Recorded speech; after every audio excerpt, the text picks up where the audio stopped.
si vous nous rejoignez à la Nuit des Sciences et des Lettres ici à l'ENS, à l'École Normale Supérieure de l'Ain, rue d'Ulm. On va passer maintenant à notre troisième partie avec les youtubeurs et les youtubeuses qui nous ont rejoints.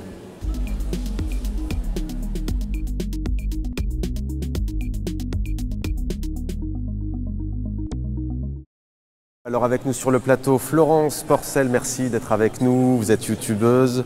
La folle histoire de l'univers, vous nous direz tout. Léo Grasset, c'est vous, merci d'être avec nous.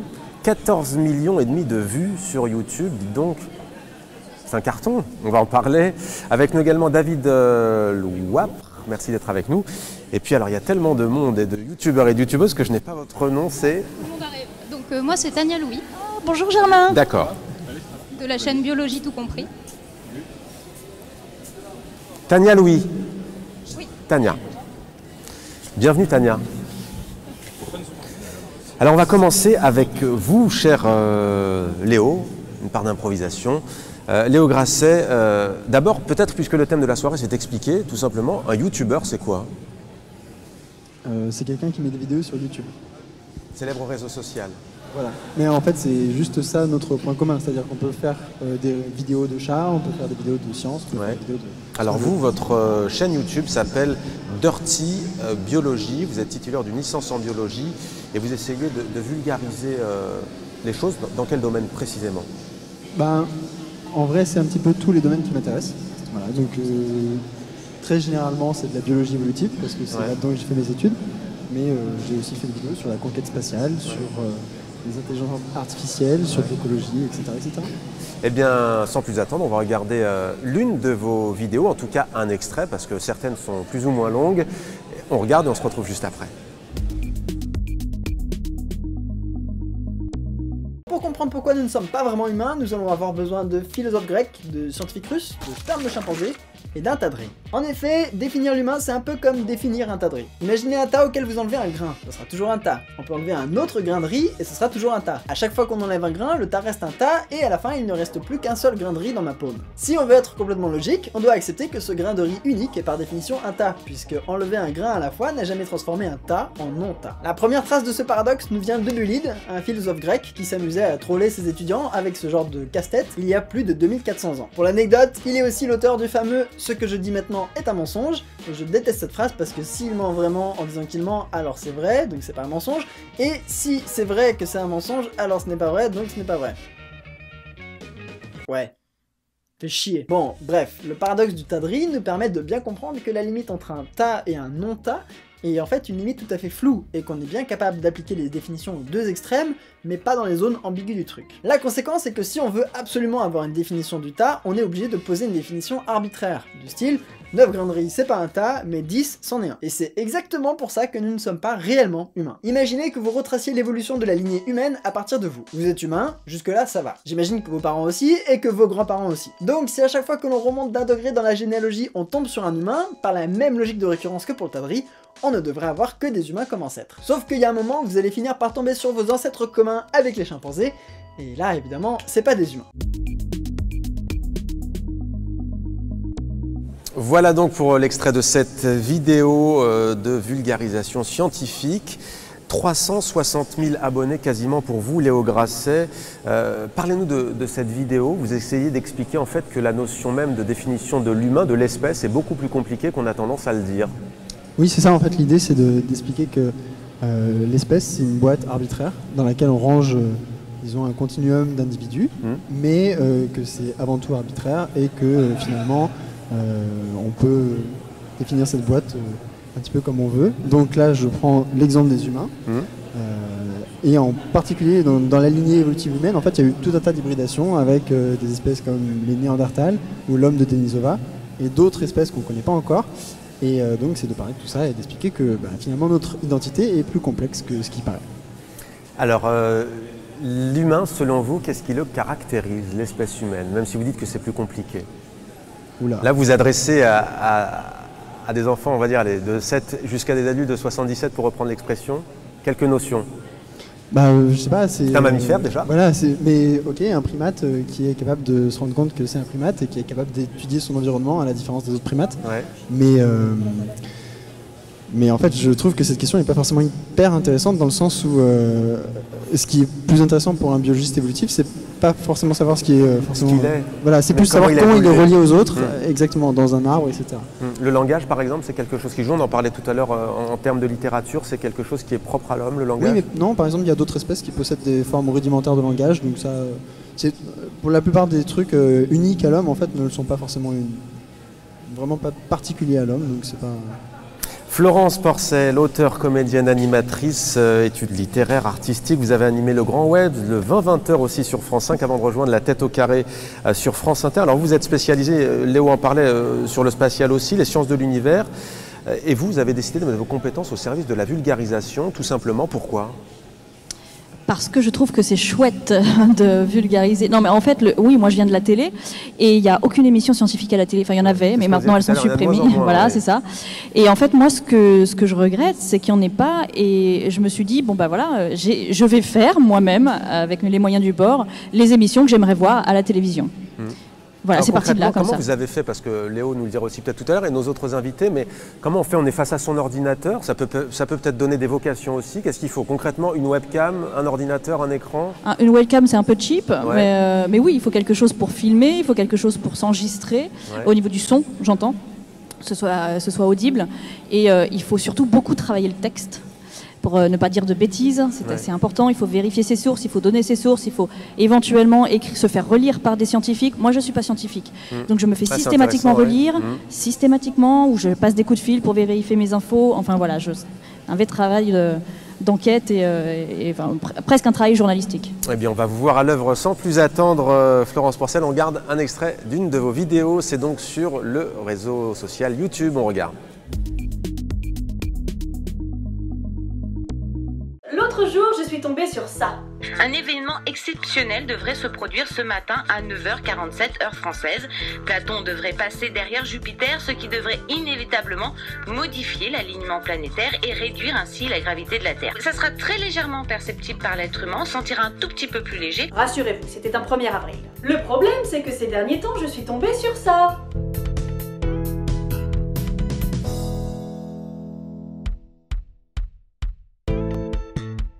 Alors, non.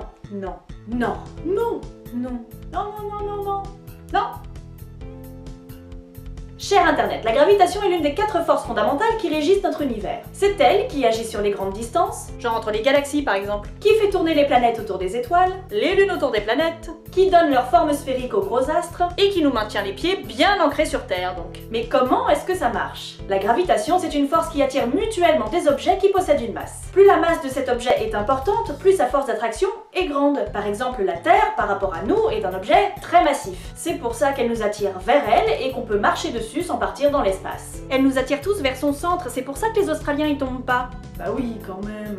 Non, mais si je dis ça, c'est parce que quand on est petit, on croit tous que la Lune, qui est un objet beaucoup plus massif que nous attire aussi. C'est pour ça qu'on peut marcher dessus sans partir dans l'espace non plus. Mais comme elle est moins massive que la Terre, elle nous attire moins fort. C'est pour ça que sur la Lune, on est plus léger que sur la Terre. Ça va? Jusqu'ici, tout le monde suit bien? Voilà donc pour l'extrait de cette vidéo YouTube. Florence Porcel, même question tout à l'heure qu'avec Léo. Est-ce que vous pouvez nous en dire plus sur votre intention sur cette vidéo précise et Alors le oui, thème? ça fait partie d'une série que j'ai appelée Les Perles du PAF, parce que souvent dans les médias, Alors le voilà, PAF, on appelle le PAF, c'est le paysage audiovisuel français. Donc toutes les bêtises scientifiques qui sont dites dans les médias, en tout cas dans les sujets que je traite, donc le spatial et les sciences de l'univers, je les repère, enfin je les fais repérer par des gens qui regardent la télé, parce que je n'ai pas la télé, et je les prends, et c'est vraiment, je me base là-dessus pour expliquer un concept ou rectifier une erreur et en profiter pour parler du système solaire, de Pluton, de la gravité, des forces, etc. Enfin voilà, c'est vraiment un prétexte pour parler de science. Et en même temps, je corrige avec bienveillance toujours la bêtise qui a été dite. Bienveillance, c'est-à-dire avec humour un peu quand même? Avec humour, surtout avec beaucoup d'humour et d'autodérision et bienveillance, parce que c'est pas grave de se tromper, on se trompe tous, et les journalistes et les chroniqueurs, etc. sont pas forcément spécialistes, et donc ça peut arriver de faire des bêtises. Et le tout, c'est de dire, voilà, il y a eu une bêtise de dite, c'est pas grave, il faut corriger. Je vous explique, et en fait, la réponse, c'était ça. Expliquer, c'est aussi savoir reconnaître une erreur et la corriger. Juste sur cette notion d'erreurs que l'on repère. Vous, par exemple, s'il y en a une qui doit vous venir à l'esprit, quelque chose d'assez erroné qui est abordé dans les médias en général, c'est quoi s'agissant des sciences et de ce que vous avez pu étudier? Un exemple peut-être? Le sujet est vaste. Trop vaste. Bah oui, parce que le problème c'est que quand les ministres s'expriment, quand les chroniqueurs s'expriment, quand les journalistes s'expriment, ce ne sont pas des spécialistes. Donc forcément ils disent des bourdes, enfin voilà, c'est compliqué de parler de choses très précises, surtout en sciences, sans se planter si on n'est pas spécialiste. Mais c'est d'ailleurs une difficulté pour vous, parce que du coup vous devez vulgariser sans dire de bêtises, on est bien d'accord? C'est ça, tout en n'étant pas spécialiste moi-même. C'est pour ça que je vais aux sources, je lis les articles et surtout je me fais relire et j'appelle des scientifiques. Alors j'ai tout un carnet d'adresses et je les appelle ou je leur envoie des mails, comme ça j'ai des preuves écrites que au moins c'est bien ce qu'on m'a dit. Et donc voilà, c'est vraiment une vérification de tous les instants pour ne pas dire de bêtises moi-même. Mais si j'en dis, je suis prête à faire une auto-perle du PAF. Voilà. David Louapre à vos côtés, plus de 4 millions de vues pour vos vidéos. Depuis 2011 tout de même, youtubeur, qu'est-ce qui vous a amené vers cette envie de vulgariser? Alors en fait, je ne suis pas vraiment youtubeur depuis 2011. En fait, moi j'ai commencé à vulgariser sur un blog, donc par écrit.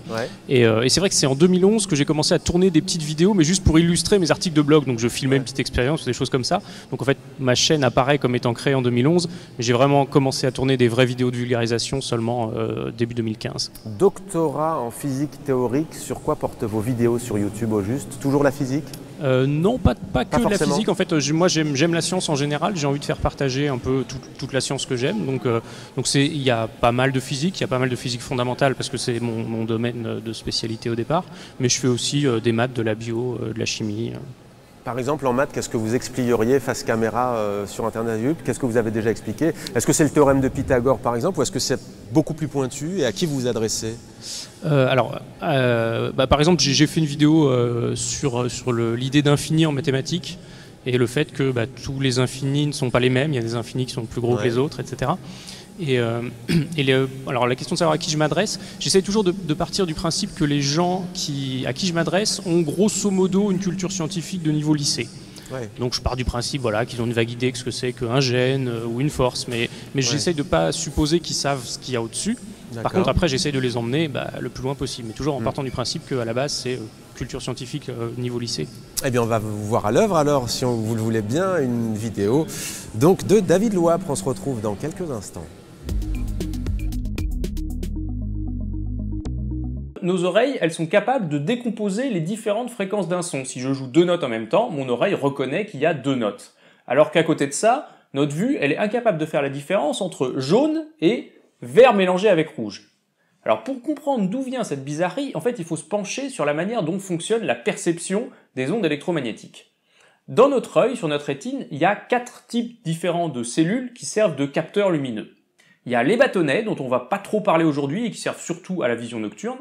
Et puis, il y a les cônes, dont il existe 3 types différents. Les cônes, ils ont un mode de détection qui est vachement plus pauvre que les tympans de nos oreilles, par exemple. C'est-à-dire que quand un cône reçoit une onde lumineuse, il n'est pas capable de reconnaître la longueur d'onde de la lumière. La seule chose qu'il est capable de reconnaître, c'est qu'il a reçu une onde lumineuse, et donc d'envoyer un signal du genre « Ah ouais, là j'ai repéré un truc ». Et c'est tout. Alors, la petite particularité, c'est que les 3 types de cônes que nous avons, ils ont des sensibilités différentes aux longueurs d'onde de la lumière. On a des cônes qui vont réagir aux longueurs d'onde autour de 450 nanomètres, des cônes qui réagissent vers 550 nanomètres, et d'autres plutôt dans la zone 600-650 nanomètres. Alors, par raccourci, on a tendance à appeler ces cônes les cônes bleus, verts et rouges. Alors c'est quand même une petite entorse parce que vous voyez que le cône rouge est quand même pas très éloigné du cône vert, mais bon. Maintenant qu'on sait ça, on peut reprendre notre expérience où on balançait 2 longueurs d'onde en même temps et essayer de comprendre ce qui se passe. Dans ce genre de situation, le cône vert, il va particulièrement réagir à l'onde qui est à 550 nanomètres, et puis le cône rouge, il va plutôt réagir à l'onde qui est à 650 nanomètres. Et je vous rappelle, les cônes, ils identifient pas la longueur d'onde. La seule chose qu'ils sont capables de dire, c'est « Ah ouais, là j'ai vu un truc ». Donc si vous balancez ces 2 ondes en même temps, les 2 types de cônes, les cônes verts et les cônes rouges, vont tous les 2 réagir en disant « Ah ouais, là j'ai vu un truc ». Maintenant, si je balance une onde à 600 nanomètres, les cônes verts, ils vont y être un petit peu sensibles, donc eux aussi, ils vont réagir et dire « Ouais, j'ai capté un truc ». Et les cônes rouges, pareil, ils vont réagir et dire « Ouais, moi aussi j'ai capté un truc ». Donc on voit bien qu'à cause de cette manière de détecter, on a 2 phénomènes physiques qui sont à la base assez différents, c'est-à-dire 2 ondes à 550 et 650 nanomètres d'un côté et puis une onde à 600 nanomètres de l'autre, qui vont provoquer exactement la même perception, la même sensation, ce qu'on a pris coutume d'appeler le jaune. Et ça, c'est très important parce que ça montre vraiment bien que la couleur, c'est pas un concept physique, c'est vraiment un concept biologique, c'est-à-dire que c'est quelque chose qui est créé par notre cerveau, c'est une interprétation, c'est une perception. David Loapre, youtubeur, expliquez-nous ce que vous cherchiez dans cette vidéo. Vous travaillez notamment sur les couleurs, la lumière. Oui, c'était une vidéo sur la manière dont on perçoit les couleurs, avec l'histoire des cônes et des bâtonnets, et le fait qu'on on a trois cônes. Et le fil conducteur de la vidéo, c'était de montrer la différence qu'il y a dans la manière dont on perçoit les couleurs, dans la manière dont on perçoit les sons, et notamment le fait que on perçoit les sons et la musique, les notes, de manière très différente de la manière dont on perçoit les couleurs. Et là, à votre avis, pourquoi cette vidéo, par exemple, elle a autant fonctionné, elle a autant été vue? Est-ce que c'est la curiosité qui joue aussi? Je pense que c'est quelque chose qui parle un peu à tout le monde, parce que c'est un truc très très quotidien. Et en même temps, la notion de couleur, toujours un truc un peu mystérieux. Des fois, les gens ont des débats sur savoir si est-ce que le gris c'est une couleur, est-ce que le blanc c'est une couleur ou pas, etc. Et donc je pense que c'est l'accroche, c'est quelque chose qui intrigue les gens. Et voilà, j'ai essayé d'aller assez loin, encore une fois, dans l'explication pour vraiment... Combien de temps ça prend pour faire une vidéo comme ça? On a l'impression que c'est simple, on ne se réveille pas un matin comme ça, je vous vois tous réagir. D'ailleurs, je vais vous poser la question à tous à un moment donné. Ça demande beaucoup de temps? Alors ça demande beaucoup de temps, ouais. En gros, alors pour une vidéo qui fait mettons une dizaine de minutes, moi je passe entre 5 et 6 heures vraiment sur la partie écriture, enfin recherche-écriture. Le tournage ça va assez vite, hein, c'est plié en 1 heure ou 2. Et puis après il y a à nouveau 5-6 heures de montage, d'animation, voilà. Tania Louis, à vos côtés, ancienne élève du département de biologie de l'ENS. Tania, peut-être d'abord une réaction, qu'est-ce que ça vous fait d'être présent à cette nuit des sciences et des lettres, vous qui êtes une ancienne élève de cet établissement?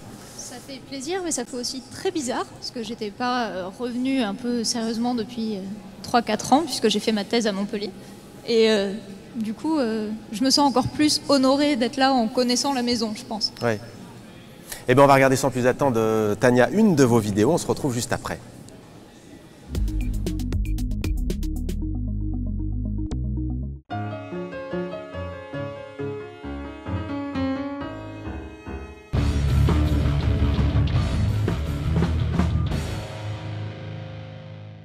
Dans la plupart des cellules de notre organisme se trouvent 23 paires de chromosomes.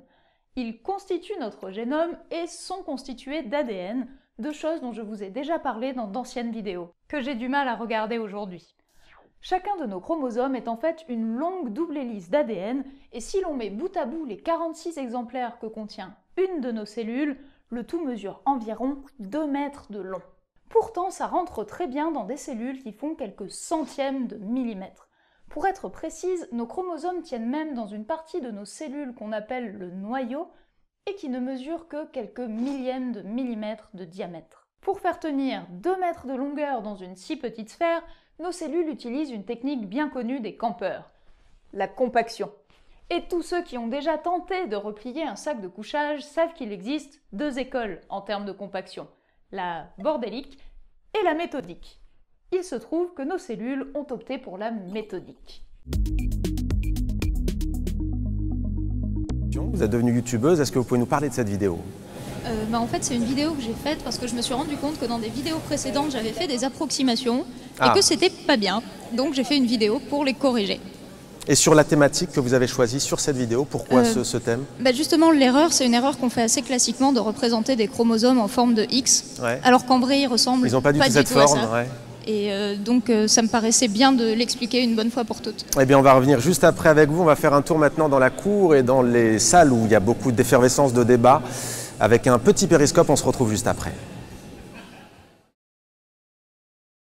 Qu'est-ce qui t'a amené à la nuit ce soir?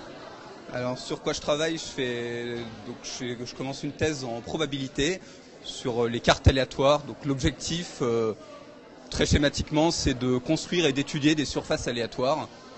Et après, si je suis venu à la nuit des sciences, c'est surtout par curiosité. Je suis assez souvent à l'ENS et là, il a l'air de se passer plein de choses. Donc voilà, je suis venu par curiosité. Alors, le thème, justement, c'est expliquer pour toi, expliquer et vulgariser en maths. Est-ce que c'est important? Oui, alors moi, à côté de ma thèse, je m'occupe de pas mal d'activités mathématiques à destination de lycéens. Donc ça peut être les préparer à des concours ou juste leur faire partager des jolies maths, voilà, des choses que je trouve intéressantes. D'accord, et donc justement, tu fais des cours, des vulgarisations avec eux, ou est-ce que c'est dans le cadre de petites journées que tu organises? Alors il y a de tout, il y a des cours ponctuels sur une journée ou sur un après-midi. On organise aussi des stages d'une semaine de préparation à des Olympiades. Donc l'association où je fais tout ça s'appelle Animat, s'il y en a qui sont intéressés.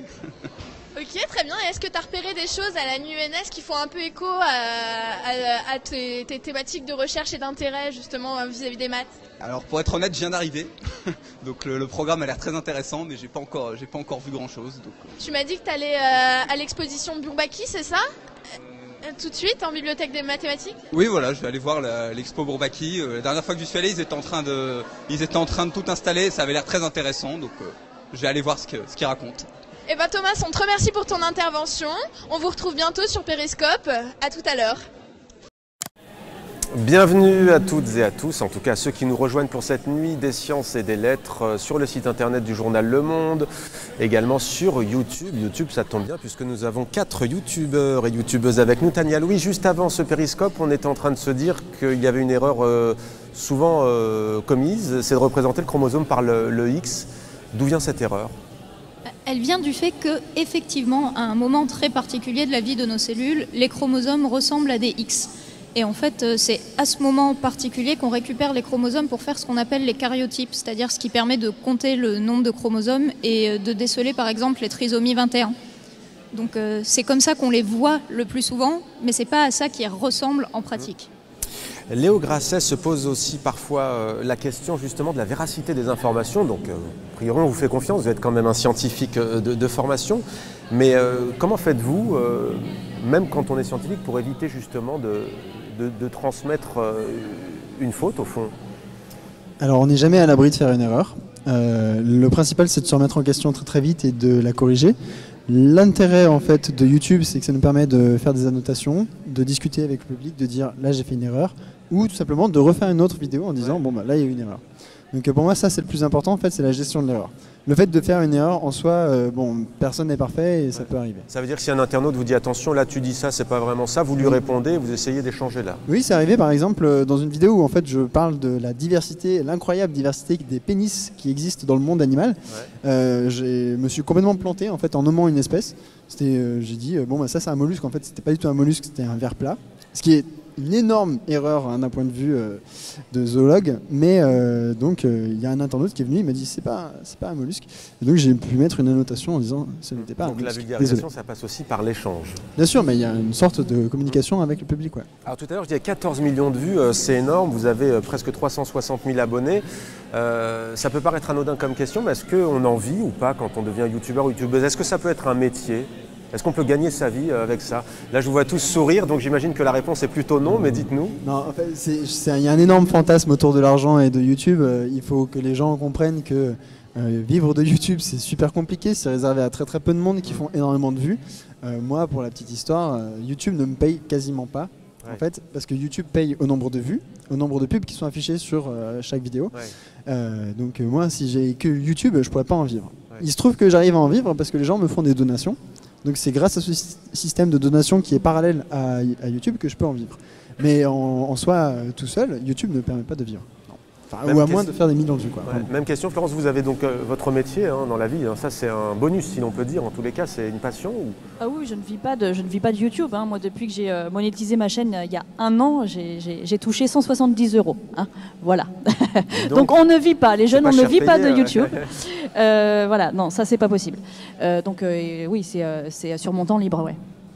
Donc vous concevez ce travail-là comme un complément, on va dire à quoi? Complément à l'école pour les enfants, complément à la télévision, à la radio, aux journaux pour le grand public Oui, moi je me positionne plutôt par rapport aux médias plutôt que par rapport à l'école, puisque encore une fois, comme je ne suis pas spécialiste, comme je n'ai pas de diplôme de scientifique, voilà, je ne me pose pas en professeur de sciences, ça c'est hors de question. Moi j'apporte juste ma sensibilité d'artiste, d'auteur à quelque chose qui me tient à cœur, c'est-à-dire les sciences. Voilà, donc j'ai un autre regard. Sur ma chaîne YouTube, j'ai fait un clip, j'ai écrit une chanson qui est une berceuse pour Philae. Bon bah voilà, c'est de la vulgarisation, mais en même temps c'est de la musique. C'est un autre regard juste sur les sciences. Voilà. Léo Grasset, qu'est-ce que ça demande face caméra? L'humour pour Florence, vous, est-ce que le ton ça se travaille? L'écriture aussi, on imagine que pour un scientifique, il y a aussi tout un travail aussi d'écriture, voire littéraire. Hein. Je pense que la plupart des gens qui sont ici aussi seront d'accord que finalement le contenu pur d'une vidéo, c'est peut-être 40% du travail, et après c'est la mise en forme vraiment de ce contenu-là qui constitue le reste. Donc oui, il faut vraiment beaucoup travailler ça, quoi. David Louapre, pareil, comment faites-vous? Est-ce qu'on est un peu comédien quand on est youtubeur? Oui, un petit peu, mais c'est pas forcément non plus. Après, tout le monde a des registres un petit peu différents. Moi, c'est vrai que je joue assez peu sur la comédie. C'est plus austère, on va dire. C'est austère. Donc voilà, après, il y a un peu toutes les manières de présenter les choses. Tania? Moi, c'est particulier parce que je suis comédienne bien avant d'être vidéaste. J'aime pas trop le thème de youtubeur, je préfère vidéaste. Mais j'ai fait le choix de pas du tout jouer de personnage dans mes vidéos. Donc après, je pense qu'on sera tous d'accord pour dire qu'être seul face à une caméra, de toute façon, c'est un exercice qui est hyper particulier. Et même quand on a l'habitude du théâtre, ça n'a rien à voir avec être face à une salle, quoi, clairement. On parlait du nombre de vues des vidéos de Léo Grasset. Est-ce que c'est quelque chose qui vous motive, vous, de voir le nombre de vues des vidéos? Est-ce que c'est un challenge que vous vous donnez aussi? Pas du tout. On en discutait tout à l'heure. Moi, j'ai pas envie qu'on me reconnaisse dans la rue. Ça me stresserait qu'on vienne me voir comme ça à l'impromptu en me disant « Oh là là, j'aime beaucoup ce que tu fais ». Donc concrètement, moi, je considère que j'ai un bébé chaîne YouTube qui arrive à peu près à marcher à 4 pattes, ce qui est pas mal pour l'instant, et qui va grandir à son rythme. Léo Grasset, on vous reconnaît dans la rue, c'est ça? Vous regardez en disant ça, Tania. Ça y est?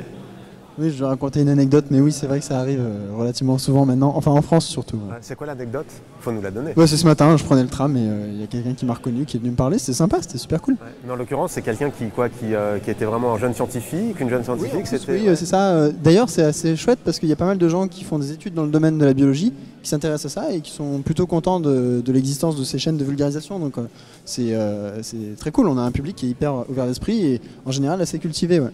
Tania, on a compris comment Florence trouvait ses sujets. Elle guette les erreurs médiatiques en matière scientifique, entre autres, pas seulement. Et vous, quels sont vos sujets d'inspiration, outre le chromosome dont on a parlé tout à l'heure? Là, pour l'instant, comme je suis relativement au début de la chaîne, je puise dans les sujets qui m'intéressaient en tant que chercheuse quand j'étais chercheuse. Donc jusque-là, c'est des vidéos qui sont assez proches de mes centres d'intérêt en biologie. Et là, je commence à m'en éloigner petit à petit. Pour la prochaine, par exemple, c'est quelque chose où je ne suis pas du tout spécialiste. Et ça vient aussi un peu des suggestions du public. Je demande régulièrement aux gens s'il y a des sujets que vous voulez que j'aborde, manifestez-vous. Et ça commence à venir là. Donc c'est assez intéressant, c'est un nouveau défi. Mais vous restez toujours dans votre discipline ou est-ce que vous pouvez très bien être amené à faire des recherches et des études pour répondre à une éventuelle demande? Alors la chaîne s'appelle Biologie tout compris, donc je me vois mal parler de physique nucléaire. Alors prenons par exemple le virus Zika, on en parle beaucoup, il y a une controverse, on sait que les bébés naissent avec des malformations. Est-ce que si on vous interpelle sur ce sujet, vous êtes prêt à vous mettre au travail? Justement, je l'ai fait parce que je suis virologue de formation et du coup je me sentais un peu concernée par tout ce qui se disait et toutes les bêtises qui se disaient sur Zika. Et j'ai fait un épisode hors série exprès, début mars, pour faire un point sur ce que savaient vraiment les scientifiques. Et notamment, à l'époque, on n'avait aucune preuve formelle de lien entre le virus Zika et les complications néonatales. Et on en a maintenant, mais on n'en avait pas encore début mars. Aujourd'hui, c'est avéré qu'il y a une malformation? Alors oui, il y a eu un article de vulgarisation qui est sorti récemment par l'INSERM. Il y a des équipes, notamment de l'Institut Pasteur, qui ont montré qu'il y avait effectivement un lien entre l'infection par Zika et ce qu'on appelle les syndromes de Guillain-Barré, et que les femmes infectées par Zika pendant leur premier semestre de grossesse avaient à peu près 1% de chance de donner naissance à des bébés souffrant de microcéphalie. Donc maintenant, pour ces deux syndromes-là, c'est avéré. Qu'en est-il en revanche de la transmission sexuelle du virus? Là encore, il y a des médias, je pense, qui se sont un peu précipités au départ. On ne sait pas, il y a eu des cas, semble-t-il, notamment un en Colombie. Alors, il y a eu des cas qui ont tous un point commun, c'est que systématiquement, c'était un homme infecté qui avait contaminé son partenaire. Il n'y a eu aucun cas dans l'autre sens. Et en fait, il y a un débat parce que du virus a été retrouvé dans le sperme de ces patients contaminants, mais également des lésions au niveau des organes sexuels qui pourraient expliquer une transmission par voie sanguine et pas nécessairement une transmission par voie réellement sexuelle. Et c'est difficile d'avoir des réponses a posteriori sur ce genre de choses. Donc il y a des exemples, mais qui sont absolument pas formels. Ça, on imagine que, Florence, vous allez guetter? Non, alors moi, tout ce qui est vivant, c'est pas pour moi. Moi, je m'occupe des planètes, des galaxies, des particules. Des exoplanètes, justement, il en a été beaucoup question ces temps-ci. Oui, Bah oui, mais globalement, j'ai pas repéré de. Alors, non, n'exagérons pas. Alors, il faudra. Bah, on pourrait peut-être éventuellement vivre ailleurs si l'atmosphère le permet, si la gravité le permet, etc. Mais le problème, c'est qu'il faut y aller. Hein, et la vitesse, nos vitesses sont limitées avec les moteurs qu'on a. Et nous avons une durée de vie de 70 ans, donc c'est très compliqué d'aller très loin. Là. Léo Grasset, récemment, j'avais un invité qui nous disait que Homo sapiens avait pu l'emporter sur tous les autres, alors qu'il n'était pas le plus fort physiquement, par son pouvoir de fiction. Alors je sais que ce n'est pas votre discipline peut-être, mais qu'est-ce que ça vous inspire, ça, la notion de fiction? C'est-à-dire de pouvoir, à travers la fiction et le rêve, s'inventer un destin et un avenir. C'est comme ça qu'Homo sapiens l'aurait emporté. Alors, vous me posiez tout à l'heure la question des spécificités de l'espèce humaine. Ouais. Justement, il se trouve que j'ai fait un épisode sur ce côté vraiment très particulier qu'on a de se raconter des histoires en permanence. C'était un épisode, en fait, un hommage à Robin Williams pour sa mort, parce que justement, je trouve que c'était une personne qui représentait parfaitement ça. Bon, est-ce que c'est juste grâce à cette capacité-là qu'on a... Ouais. Franchement, on pourrait en citer, je crois que des théories pour le remplacement de Néandertal en Europe, il y en a une dizaine. Peut-être parce qu'on était accompagné de loups, peut-être parce qu'on avait une meilleure utilisation des armes. Enfin bref, il y a tellement... Ça pourrait être un parasite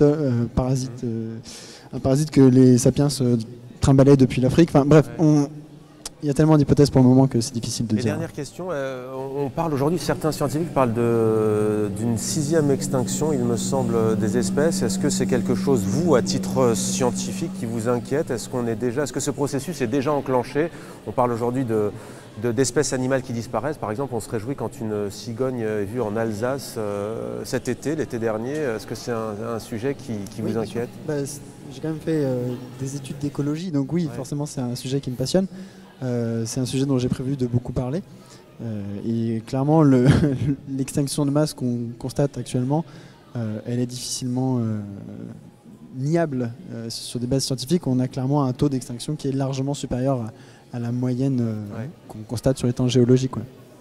Merci beaucoup à tous les quatre, en tous les cas, de nous informer, de nous donner des clés de compréhension à travers ce célèbre réseau social YouTube qui vous a donné donc ce nom de youtubeur et de youtubeuse. On va en recevoir d'ailleurs 2 autres que vous connaissez.